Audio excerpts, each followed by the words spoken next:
ඔයාවිල කතා කරන්න. මම කතා කරනවා මෙතන. මේ එන්න. මට එන්න පාරේ එන්න. කතා කරන්න පුළුවන්. ඔයා මුස්ලිම් ජනතාව ගැන අවුරුදු 30ක් මොනවද කරේ? මේ එන්න.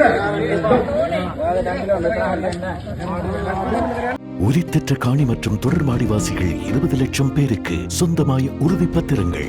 கேஸ் சிலிண்டருக்கு நீங்கள் அளிக்கும் வாக்கினால் ரணிலினால் இயலும். மாவநிலையில் நேற்று சஜித் பிரேமதாசவுக்கு ஆதரவாக நடத்தப்பட்ட கூட்டத்தில் குழப்பம் ஏற்பட்டுள்ளது.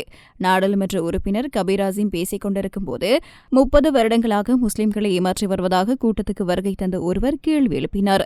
இதனையடுத்து கோபமடைந்த கபீர் அசீம் அவரை மேடைக்கு வந்து பேசுமாறு கூற எங்களை ஏமாற்ற வேண்டாம் என்று கூறியபோது அங்கு சென்றிருந்தவர் கூச்சலிட குழப்பம் ஏற்பட்டது.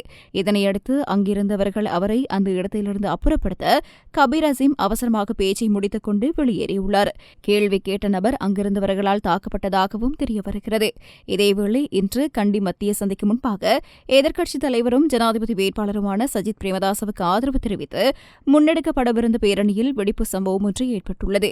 பேரணி ஆரம்பிக்கப்படுவதற்கு சிறிது நேரத்துக்கு முன்னர் ஆதரவாளர்கள் பெருந்தொகையான பட்டாசுகளை பற்ற வைத்துள்ளனர் எனவும் இதனால் அங்கிருந்த 5 போலீசார் உட்பட 7 பேர் காயமடைந்துள்ளதாகவும் தெரிவிக்கப்பட்டுள்ளது.